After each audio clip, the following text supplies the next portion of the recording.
Le flow, la puissance et surtout le mystère.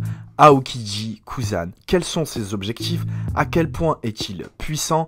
Que cache-t-il? Et pourquoi avoir choisi l'équipage de Barbe Noire Marshall D. Teach? Aokiji Kuzan est clairement l'un des personnages qui soulève le plus de questions actuellement dans l'œuvre. Apparu pour la première fois au chapitre 303 du manga One Piece et à l'épisode 275 de l'anime, Aokiji Kuzan est tout d'abord l'un des personnages les plus puissants de l'œuvre, un des 3 amiraux avec Akainu et évidemment Kizaru. Lorsqu'on le voit combattre Akainu pour la place d'amiral en chef, Aokiji tient tête à Akainu. Akainu qui, pour moi, je précise pour moi, a un niveau qui est au-dessus de celui d'un amiral, peut-être légèrement en dessous de celui d'un empereur, mais en tout cas c'est un des personnages les plus puissants de l'œuvre, et Aokiji, s'il a autant donné de fil à retordre à Kuzan, qui se sont affrontés pendant 10 jours, c'est que Aokiji a un niveau dévastateur et qu'il est surpuissant. Donc on peut le considérer comme l'un des personnages les plus forts, qui a les capacités les plus puissantes, qui a un fruit du démon incroyable, et surtout un haki exceptionnel. On l'a vu récemment dans le combat contre Garp, son ancien mentor, il s'est fait détruire, il n'y a pas de souci sur ça, mais on a vu la puissance d'Aokiji, on a vu de quoi il était capable, on a vu qu'il était puissant, et tenir tête même très légèrement à Garp, qui est officiellement un des personnages les plus puissants du verse, qui a littéralement jamais existé. C'était le rival de Goldie Roger, le personnage le plus fort. Donc oui, Aokiji est un monstre de puissance et il est au-dessus du niveau d'un simple amiral. Au niveau de son sens de la justice, on sait qu'il pratique la justice paresseuse. Il n'est pas comme Kizaru, il ne va pas obéir simplement aux règles. Il n'est pas comme Akainu qui pratique la justice absolue, qui veut punir ceux qui commettent des crimes ou des péchés. Aokiji, c'est autre chose. Il essaye de jauger les situations selon ses propres codes, il fait un petit peu ce qu'il veut, il va prendre parti parfois pour des gens qu'il connaît. On l'a vu dès qu'il a arrêté Doflamingo, il n'a pas arrêté Doflamingo parce que c'est un pirate, il avait déjà quitté la marine. Il a arrêté Doflamingo parce que Smoker c'est son pote. Également, lorsqu'il attaque l'équipage de Luffy à sa première apparition, il les a littéralement martyrisés, que ce soit Sanji, Zoro ou même Luffy, mais il ne les a pas tués. On peut supposer qu'il les a laissés par rapport à sa relation avec Garp, il sait très bien qui est Luffy, donc il a peut-être épargné parce que Garp est son ancien mentor, c'est une espèce de forme de respect, une forme d'amitié, même une forme d'amour d'un élève à un maître. De même pour l'incident d'Awara, il a épargné Robin. On voit dans un chapitre du manga qu'il va geler l'entièreté de la mer pour permettre aux habitants de pouvoir se déplacer sur l'eau. On sent tout de suite qu'il a un côté plutôt sympathique. C'est à prendre avec des pincettes, mais ce n'est pas un marine totalement noir ou blanc.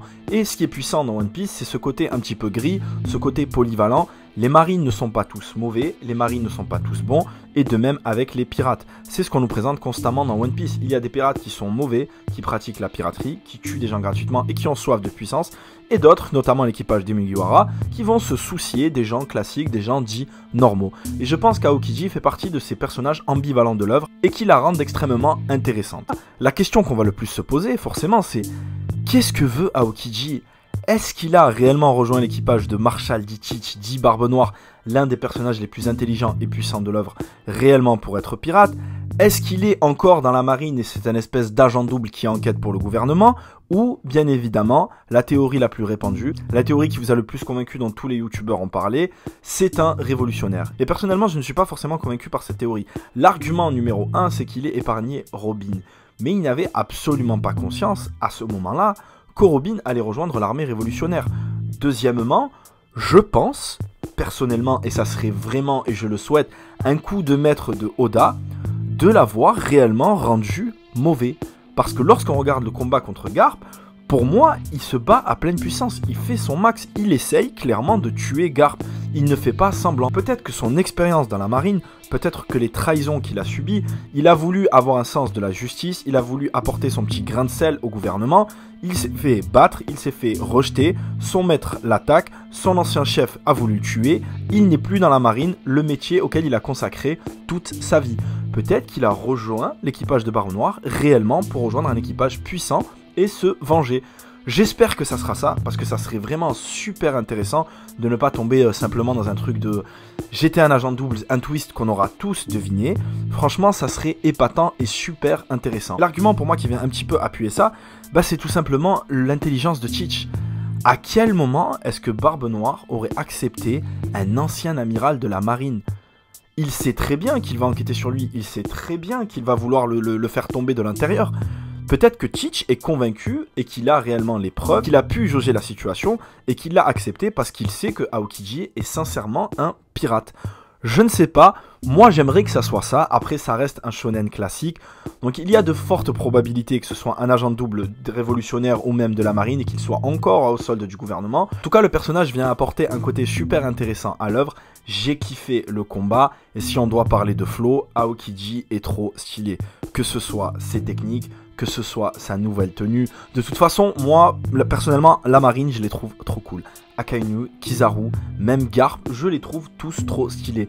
Le principe d'avoir donné les fruits du démon des éléments à ces personnages-là est trop cool. Même si Oda l'a dit, nous ne pouvons pas appliquer scientifiquement les capacités du fruit du démon dans un manga. Sinon, Kizaru est littéralement le personnage le plus fort. Personne ne peut le battre. Le temps que vous réfléchissiez, vous êtes mort. Donc non, il ne faut pas prendre les fruits du démon à leur puissance max. Mais en tout cas, je pense sincèrement qu'Aokiji est beaucoup trop fort. Et qu'il a le niveau peut-être légèrement en dessous d'Akainu. Akainu qui a pour moi le niveau empereur. Pour ceux qui ont déjà vu mes vidéos précédentes, vous allez peut-être me tomber dessus, vous n'êtes pas content, non, les empereurs si ça. Mais oui, les amiraux, ou du moins les deux amiraux les plus puissants, donc qui sont Akainu et un ex-amiral qui est Aokiji, ben pour moi c'est le top du top du top de la marine. Après je sais pas où classer les puissances, maintenant c'est un petit peu compliqué avec les chevaliers divins, avec les doyens, avec Im-sama, etc. C'est venu un petit peu chambouler l'ordre des puissances de One Piece, je sais pas si vous avez capté, avant c'était plutôt assez simple. On comparait les amiraux aux premiers commandants d'empereur, etc. Maintenant je ne sais pas, c'est un petit... les chevaliers divins ils représentent quoi? Est-ce que les chevaliers divins sont plus puissants qu'Akainu? Ou est-ce que vous placez les doyens dans tout ça? Est-ce que les empereurs sont toujours le top du top? C'est intéressant de la part d'Oda d'avoir apporté ça, et que les échelles de puissance ne sont pas juste verticales. Maintenant c'est un petit peu plus horizontal. J'ai hâte de voir comment il va les faire s'affronter, comment il va les classer, s'il les fait s'affronter, parce que comme vous le savez, il n'y a pas que des qualités à l'œuvre One Piece. Parfois je lui reproche un petit peu de partir à droite à gauche, d'introduire de nouveaux personnages, d'en abandonner d'autres comme Smoker ou comme Kuina, de laisser tomber des intrigues, le passé de Zoro, le flashback de Kaido, etc. pour introduire des nouveaux persos qui viennent un petit peu effacer les vieilles intrigues, ça soulève de nouvelles questions et ainsi de suite. Je sais pas si vous avez regardé la série From ou la série Lost, qui ont été faites par les mêmes créateurs, mais pour moi One Piece ça a le même problème que ces deux séries là. Vous ne répondez pas à des questions, Oda ne répond pas forcément aux mystères et aux questions qu'on se pose, ou du moins il le fait avec parcimonie, il va répondre à quelques petites questions, et il va en amener encore d'autres, et des nouveaux persos, et des nouvelles intrigues. Les révolutionnaires, ils en sont où? Est-ce que ça avance? On ne sait pas. Sabo, qu'est-ce qu'il devient? Dragon, qu'est-ce qu'il devient? Teach, est-ce qu'il a pour objectif d'attaquer Luffy? Est-ce qu'il a pour objectif d'attaquer le gouvernement? J'ai envie de voir où est-ce que ça va aller, j'ai envie de voir où est-ce que ça va avancer, et forcément, s'il y a un truc qu'il faut prendre en compte, c'est l'échelle des puissances. Il faut prendre les puissances en compte maintenant dans One Piece. A l'époque, pour moi, One Piece c'était un manga d'aventure, qui ne mettait pas forcément au centre de son œuvre les affrontements. Mais Oda, au vu de la réaction des lecteurs, au vu de la demande, et c'est tout à fait normal, c'est pas un reproche, ben, il a commencé à faire de plus en plus de combats, de plus en plus d'échelles de puissance, répondre à des questions des lecteurs, etc. au niveau des amiraux et machin. C'est normal, ça fait vendre, opposer des personnages, opposer des groupes de personnages, faire s'affronter des puissances, ça nous fait tout ce qui fait, que ce soit dans Naruto, DBZ, dans tous les shonen classiques. Et franchement, si c'est bien foutu, je prends. En tout cas, j'ai hâte de voir Aokiji à l'œuvre, si on va le revoir dans le manga. J'ai hâte de voir Akainu, j'ai hâte de voir les empereurs, de découvrir la puissance des chevaliers divins, de voir si les doyens vont avoir des combats contre les Mugiwara ou je ne sais pas, contre d'autres pirates. Je veux voir ce que va devenir One Piece. J'ai un sentiment un petit peu particulier avec ce manga, j'ai été fan extrêmement longtemps, je sais que c'est l'un des plus grands shonen de tous les temps, mais je sais pas, ces dernières années je suis un petit peu mitigé, je suis un petit peu sur la touche quand je lis One Piece, je suis assez méfiant. Déjà, un des trucs que j'ai le plus remarqué, c'est lorsque ça ne concerne pas les Mugiwara, généralement c'est intéressant.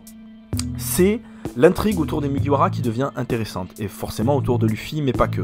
À chaque fois qu'on va parler du gouvernement, à chaque fois qu'on va parler des amiraux, de la marine, des révolutionnaires, de tout le côté politique et géopolitique de One Piece, c'est de la bombe. Et lorsqu'on revient chez les Mugiwara, il y a un côté un petit peu enfantin qui revient, il y a un petit peu gamin, les échanges ça devient un petit peu lourd forcément, au bout de 25 ans, au bout de 30 ans d'œuvre, c'est tout à fait normal.